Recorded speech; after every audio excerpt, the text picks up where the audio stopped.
महायुतीचे उमेदवार श्रीकांत शिंदे यांनी डोंबिवलीतून महायुतीला 90% मतदान होईल असा दावा केला आहे। एवढ्या गर्दीमध्ये माझा विजय पक्का आहे। प्रत्येक नागरिक हा घरातून इमारतीमधून बाहेर पडत या रॅलीत सहभागी झाला होता। मुख्यमंत्री एकनाथ शिंदे हे म्हणाले तर मला चिंताच नाही, विजय आमचाच आहे असा विश्वासही श्रीकांत शिंदे यांनी व्यक्त केला आहे। आपले कॅबिनेट मंत्री बनसोडे साहेब देखील या ठिकाणी उपस्थित आहेत। तुमचं डोंबिवलीमध्ये स्वागत आहे। सगळ्या कार्यकर्त्यांनी पदाधिकाऱ्यांनी चालत राहायचं आहे। आता शिंदे साहेब आपल्याला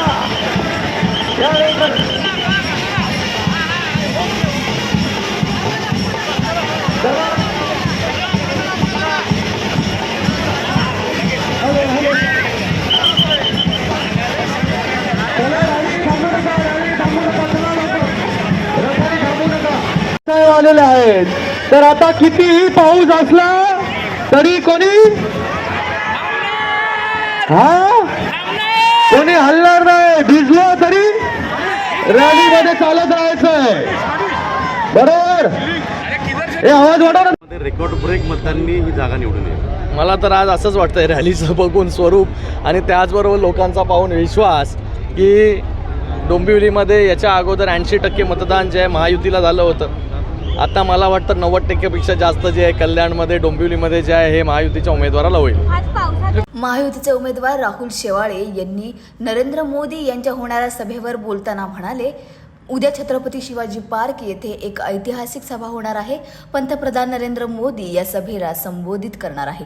महायुतीचे सर्व नेते, मुख्यमंत्री एकनाथ शिंदे, दोन्ही उपमुख्यमंत्री, मनसे अध्यक्ष राज ठाकरे, केंद्रीय मंत्री रामदास आठवले हे सर्व उपस्थित राहणार असून संबोधित करतील।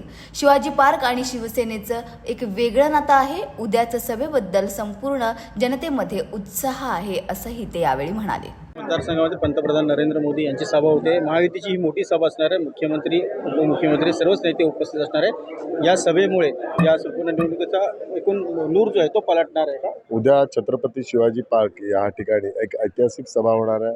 देशाचे यशस्वी पंतप्रधान नरेंद्र मोदीजी या सभेला संबोधित करणार आहे आणि महायुतीचे सर्व नेते, माननीय मुख्यमंत्री एकनाथ शिंदे साहेब असेल, उपमुख्यमंत्री देवेंद्र फडणवीस साहेब असेल, उपमुख्यमंत्री अजितदादा पवार असेल आणि महाराष्ट्र नवनिर्माण सेनेचे अध्यक्ष आदरणीय राजसाहेब ठाकरे आणि रिपब्लिकन पार्टी ऑफ इंडियाचे रामदास आठवले हे सगळे या सभेला संबोधित करणार आहे। पहिल्यांदाच हे सगळे दिग्गज नेते एका व्यासपीठावर येणार आहेत आणि ही ऐतिहासिक सभा होईल, कारण छत्रपती शिवाजी पार्कचं शिवसेनेचं नातं एक वेगळं नातं आहे। शिवसेना प्रमुख बाळासाहेब ठाकरे यांनी देशाला नवीन दिशा या दसरा मेळाव्याच्या माध्यमातून छत्रपती शिवाजी पार्कमधूनच दिली होती।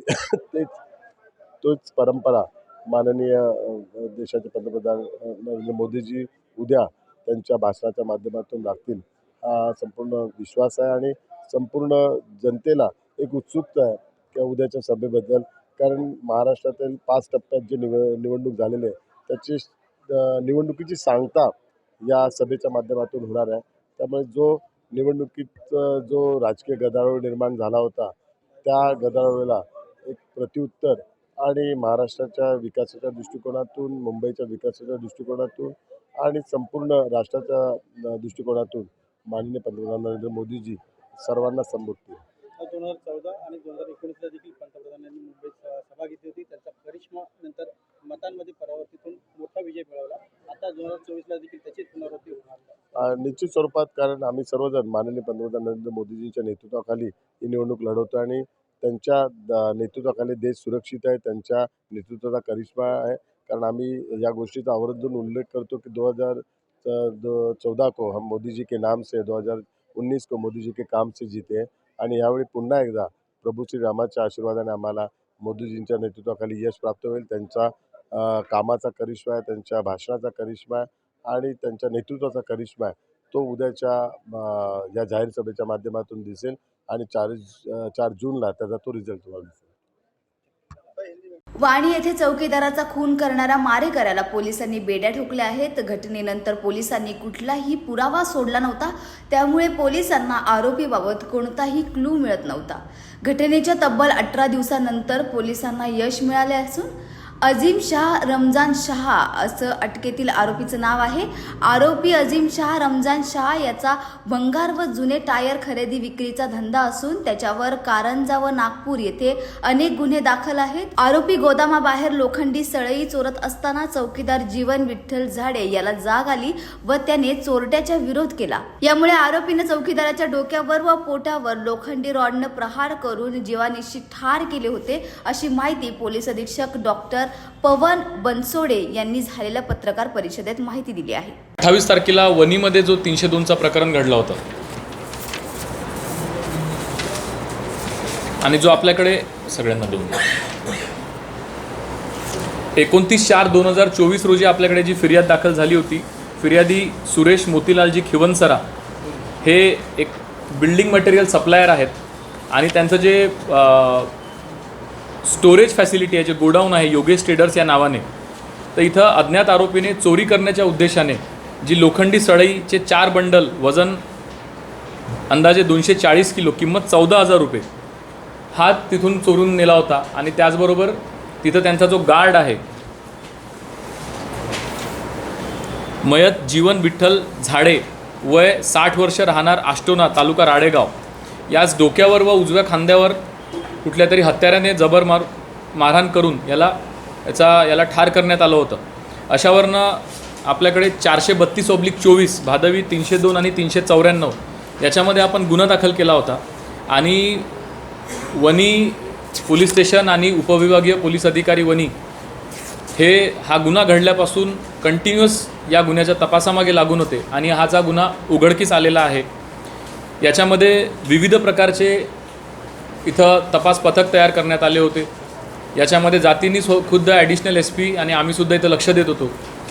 आणि CCTVच्या फुटेजमध्ये जस्ट आम्हाला एक गाडी दिसत होती आणि ती कुठंतरी लांब आम्हाला मिळालं. आणि त्या दिवशी या लोकांनी टायरसुद्धा तिथून काही चोरी केले होते. टायर चोरीचासुद्धा गुन्हा याच्यामध्ये आपण दाखल केला होता. आणि आज रोजी हा गुन्हा इथं उघडकीस आलेला आहे. याच्यामध्ये आरोपी आहेत अजीम शाह रमजान शाह वय 35 वर्ष राहणार नूरनगर कलंदरी मस्जिदजवळ कारंजा लाड म्हणजे वाशिम जिल्हा. तसेच मोहम्मद उमर अब्दुल गनी वय 36 वर्ष जुना सरकारी दवाखान्याजवळ कारंजा म्हणजे आपल्या वाशिम जिल्ह्यातील. आणि तिसरा याच्यामध्ये विधी संघर्ष बालक आहे. हे तीनही आरोपी आज आपल्या ताब्यात आहेत. आणि आरोपी क्रमांक 1 अज्जू उर्फ अजीम शाह रमजान शाह यांच्यावर बरेच गुन्हे दाखल आहेत. याच्या आधीसुद्धा त्याच्यावर 307 आणि 353 सारखे असे गंभीर गुन्हे याच्यामध्ये दाखल आहेत. आणि याच्यामध्ये अधिकचा तपास इतर ज्या आमच्या रिकव्हरी आहेत तपासाच्या अनुषंगाने हे रिकव्हरी करण्याची प्रोसेससुद्धा याच्यामध्ये सुरू आहे. महत्त्वाचं म्हणजे वणीसारख्या ठिकाणी जिथं फार काही असं क्राईम होत नाही, मर्डरचा 302चा हा एकच गुन्हा यावर्षी तिथं घडलेला आहे. मागच्या वर्षीसुद्धा 2 302चे प्रकरण झाले होते. अशा ठिकाणी अशा प्रकारचा क्राईम होणे हा वणीवासियांसाठी धक्कादायक प्रकार होता. आणि त्याचबरोबर हा गुन्हासुद्धा उघडकीस आणणे हे सुद्धा पोलिसांसाठी फार जास्त चॅलेंजिंग होतं. कुठल्याच प्रकारचा क्लू नव्हता. परंतु तिथल्या स्थानिक लोकांच्या कंटिन्युअस आपल्याला जे कॉपरेशन आहे, तिथले जे फिर्यादी असतील किंवा आजूबाजूचे शेतकरी, इतर दुकानदार, व्यावसायिक लोक असतील, पेट्रोल पंपवाले असतील, म्हणजे रात्रंदिवस त्या लोकांनीसुद्धा आपल्याला कॉपरेट केलं. आणि त्याचबरोबर आपल्या ज्या SDP ऑफिसचे जे लोक आहेत, पोलीस स्टेशनचे जे टीम आहेत, यांच्यामुळे हा गुन्हा उघडकीस आलेला आहे.